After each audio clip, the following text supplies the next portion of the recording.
कई बार ऐसा फील होता है कि भारत सरकार को भी डोनाल्ड ट्रंप की तरह यूनाइटेड नेशंस की अलग अलग एजेंसीज के फंडिंग को पूरी तरह से रोक देना चाहिए और हर साल जो हम इनके ऊपर बिलियन ऑफ डॉलर्स खर्च करते हैं वो सब पूरी तरह से तत्काल प्रभाव से बंद कर देना चाहिए।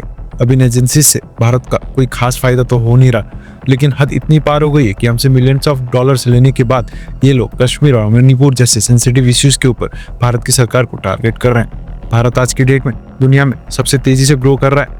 न सिर्फ भारत की जीडीपी बल्कि सारी तौर पर भी भारत की सेना लगातार मजबूत हो रही है और डिप्लोमेसी के मामले में तो हमारे विदेश मंत्री जयशंकर सर का कोई जवाब ही नहीं।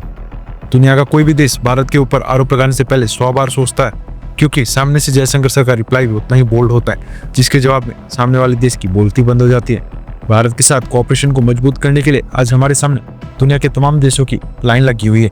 इसी के चलते पाकिस्तान, चाइना और तुर्की ये 3 देश बड़ी परेशानी में हैं और ये तीनों देश भारत के ऊपर झूठे आरोप लगाकर भारत को बदनाम करने का भरपूर प्रयास करते रहते हैं। यूनाइटेड नेशंस के मंचों का इस्तेमाल करके भारत के खिलाफ प्रोपागेंडा फैलाना अब इनकी रूटीन सा बन गया है और इस चीज में हम ह्यूमन राइट्स संगठन और कई सारे एनजीओज भी इनका साथ देने लगे हैं। इस बार भी कुछ ऐसा ही हुआ है और यूनाइटेड नेशंस के मंच का इस्तेमाल करके न सिर्फ भारत की डेमोक्रेसी यानी हमारे लोकतंत्र के ऊपर हमला किया गया, बल्कि मणिपुर और कश्मीर के ऊपर भी हमें टारगेट किया गया है। रेफरेंस के लिए आपकी स्क्रीन के ऊपर आर्टिकल का स्क्रीनशॉट है। दरअसल उस समय UN high commissioner for human rights की पोस्ट के ऊपर वॉल्कर तुर्क बैठे हैं, जो वैसे तो ऑस्ट्रिया से हैं लेकिन हिस्टोरिकली ये तुर्किश ओरिजिन के हैं।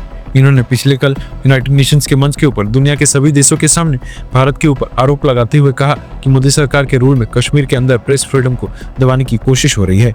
रेस्ट्रिक्टिव लॉज और कानूनी फेरबदल करके जर्नलिस्ट्स यानी पत्रकारों और ह्यूमन राइट्स यानी कि मानव अधिकारों की पहल करने वाले लोगों के साथ हैरासमेंट किया जा रहा है और बिना कारण के उनको डिटेन करके हिरासत में लिया जा रहा है।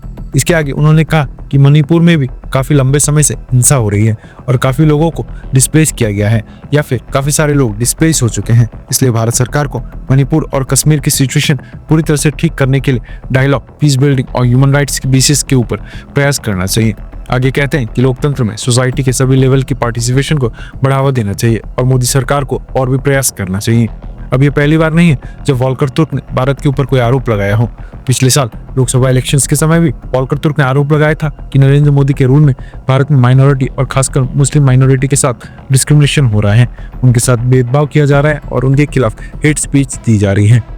ह्यूमन राइट्स डिफेंडर्स, जर्नलिस्ट और सरकार की आलोचना करने वाले क्रिटिक्स को टारगेट किया जा रहे हैं।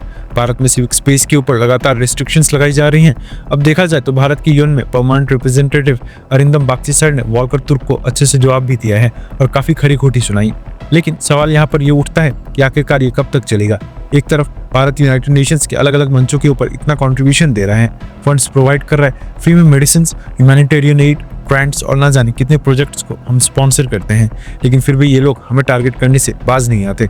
सामने पाकिस्तान जैसा देश है जो बलूचिस्तान में क्या क्या कर रहा है, इनको वहाँ के लोगों का अत्याचार क्यों नहीं समझ आता है, उसके ऊपर ये क्यों नहीं बात करते हैं। उसके ऊपर तो UN human rights commissioner Volker तुर्क को कोई दिक्कत ही नहीं है। इसलिए हमने वीडियो के स्टार्टिंग में कहा कि डोनाल्ड ट्रंप की तरह हमें भी यूनाइटेड नेशंस के अलग अलग मंचों की फंडिंग को रोक देना चाहिए, तब जाकर इनकी अकल ठिकाने लगेगी। हम लोग पैसा भी दें और बातें भी सुने। खैर, आपको क्या लगता है, क्या भारत सरकार को यूनाइटेड नेशंस की फंडिंग रोक देनी चाहिए, हाँ या फिर ना? नीचे कमेंट करके अपनी राय जरूर बताएं।